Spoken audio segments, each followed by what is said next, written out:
Hi friends, welcome to my channel Swadishta Santrupti. ನಾನು ಲಕ್ಷ್ಮೀ ಪ್ರಕಾಶ್. ಇವತ್ತು ನಾವು ಕಲ್ತ್ಕೊತಾ ಇರುವಂಥ ಸಾಂಪ್ರದಾಯಿಕ ಅಡುಗೆ ಹೆಸರು ಮೆಂತೆ ಮುದ್ದೆ. ಇದಕ್ಕೆ 1 ಗ್ಲಾಸಷ್ಟು ಅಕ್ಕಿನ ತೊಗೊಂಡು 1/4 ಗ್ಲಾಸಷ್ಟು ಮೆಂತೆ ಕಾಳನ್ನ ತೊಗೊಂಡಿದ್ದೀನಿ. ಎರಡನ್ನೂ ಚೆನ್ನಾಗಿ ತೊಳೆದು ನೆನೆಸಿ ಅದನ್ನು ಒಣಗಿಸಿ ಇಟ್ಕೊಂಡಿದ್ದೀನಿ. ಇದನ್ನು ಪೌಡ್ರ್ ಮಾಡ್ಕೊಂಡಿದ್ದೀನಿ. 1 ಕಪ್ಪಷ್ಟು ಪೌಡರ್ಗೆ 4 ಕಪ್ಪಷ್ಟು ನೀರನ್ನ ಆ್ಯಡ್ ಮಾಡ್ಕೋಬೇಕಾಗತ್ತೆ.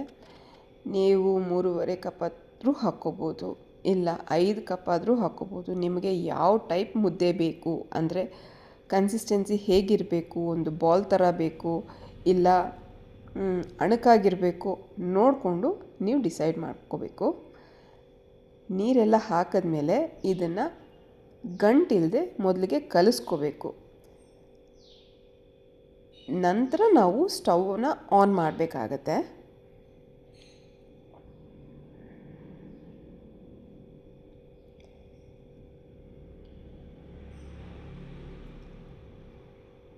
ಗಂಟೆಲ್ಲ ಕರಗಿದೆ. ಈಗ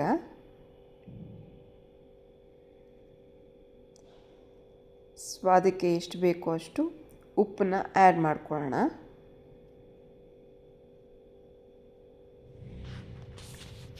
ಈಗ 1-2-3 ಸರಿ ಕ್ಲೀನಾಗಿ ಕಲಿಸ್ತಾ ಇರಬೇಕು.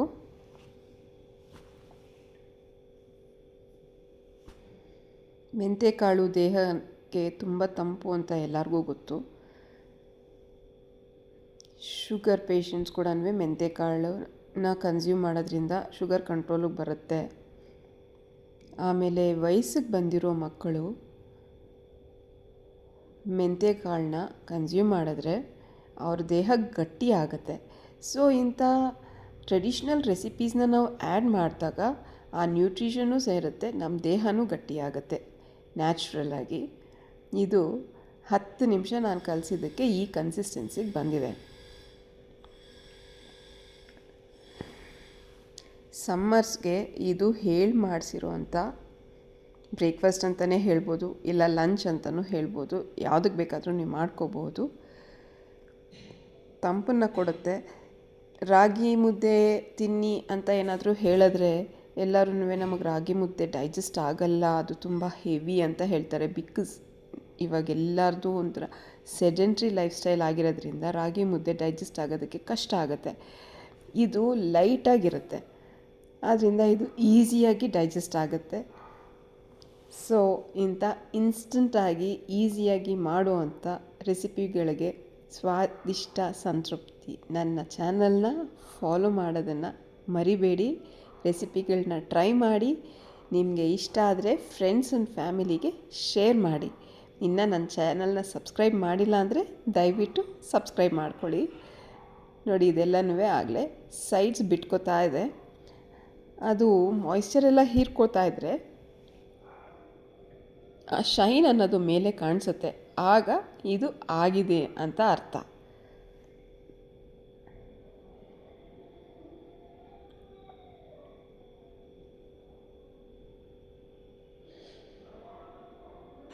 ನಮ್ಮ ಅಡುಗೆಗಳು ಹೇಗೆ ಡಿಸೈನ್ ಮಾಡಿರ್ತಾಯಿದ್ರು ಮೊದಲು ಅಂದರೆ ಒಂದು ಕಂಪ್ಲೀಟ್ ಮೀಲ್ ಆಗಿರ್ತಾಯಿತ್ತು. ಫುಲ್ ನ್ಯೂಟ್ರಿಷನ್ ಒಂದೇ ಇದರಲ್ಲಿ ಸಿಕ್ಬಿಡ್ತಾಯಿತ್ತು ನಮಗೆ.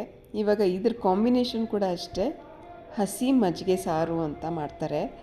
ಅದು ಕೂಡ ಅಷ್ಟೇ ತುಂಬಾ ಸ್ವಾದಿಷ್ಟವಾಗಿರುತ್ತೆ. ಈ ಕಾಂಬಿನೇಷನ್ನಲ್ಲಿ ನಾವು ಬಾಯಿಗೆ ಹಾಕ್ಕೋತಾ ಇದ್ದರೆ ಹಾಗೆ ಕರಗಿ ಹೋಗ್ತಾ ಇರುತ್ತೆ. ನೀವು ಟ್ರೈ ಮಾಡಿ. ನಿಮಗೂ ಇದೇ ಅನುಭವ ಬಂದರೆ ದಯವಿಟ್ಟು ನನಗೆ ಕಾಮೆಂಟಲ್ಲಿ ನಿಮ್ಮ ಅನಿಸಿಕೆನ ತಿಳಿಸೋದನ್ನು ಮರಿಬೇಡಿ.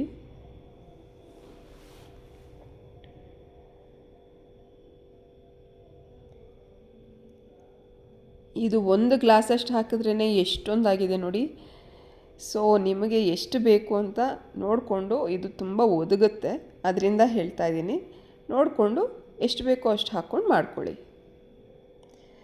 ಇದಕ್ಕೆ ಮಜ್ಜಿಗೆ ಸಾರಿಗೆ ಏನೇನು ಬೇಕು ಅಂತ ನೋಡ್ಕೊಳ್ಳೋಣ. ಇವಾಗ ಇದಾಗಿದೆ. ಕೊತ್ತಂಬರಿ ಸೊಪ್ಪು, ಹುರುಗಡಲೆ,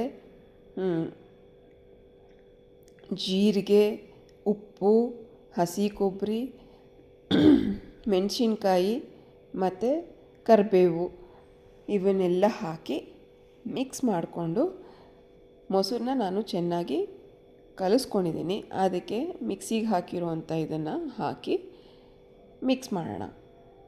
ನಮ್ಮ ಇನ್ಸ್ಟಂಟ್ ಹಸಿ ಮಜ್ಜಿಗೆ ಸಾರು ರೆಡಿ ಆಯಿತು. ಇದಕ್ಕೆ ಬೆಳ್ಳುಳ್ಳಿ ಕೂಡ ಆ್ಯಡ್ ಮಾಡಿದ್ದೀನಿ, ಹೇಳೋದು ಮರೆಸೋದೆ, ಬಟ್ ವಿಡಿಯೋಲಿ ನೀವು ನೋಡ್ಬೋದು. ಅದು ಆಪ್ಷನಲ್ಲು, ನಿಮಗೆ ಬೇಕಂದರೆ ಆ್ಯಡ್ ಮಾಡ್ಕೋಬೋದು, ಬೇಡ ಅಂದರೆ ಇಲ್ಲ. ಸೊ ಯಾವುದೇ ಅಡುಗೆ ಆದ್ರೂ ಒಗ್ಗರಣೆ ಇಲ್ಲದೆ ನಮ್ಮ ಅಡುಗೆ ಕಂಪ್ಲೀಟ್ ಆಗೋಲ್ಲ. ಅದಕ್ಕೆ ಸಾಸಿವೆ ಮತ್ತು ಜೀರಿಗೆ ಹಾಕಿ ಒಗ್ಗರಣೆ ಹಾಕಿದ್ದೀನಿ. ಪ್ಲೇಟಿಂಗ್ ಮಾಡ್ತಾಯಿದ್ದೀನಿ. ಈಗ ಫಸ್ಟಿಗೆ ಮುದ್ದೆ ಹಾಕ್ಕೊಂಡಿದ್ದೀವಿ, ಸೈಡ್ಸಲ್ಲಿ ಹಸಿ ಮಜ್ಜಿಗೆ ಸಾರನ್ನ ಆ್ಯಡ್ ಮಾಡ್ತಾಯಿದ್ದೀನಿ.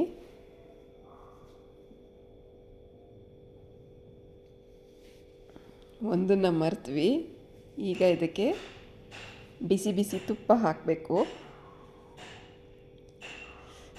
ಈಗ ಇದು ಸವಿಯೋದಕ್ಕೆ ಸಿದ್ಧ ಆಗಿದೆ. ಟ್ರೈ ಮಾಡಿ. Thank you. Bye bye.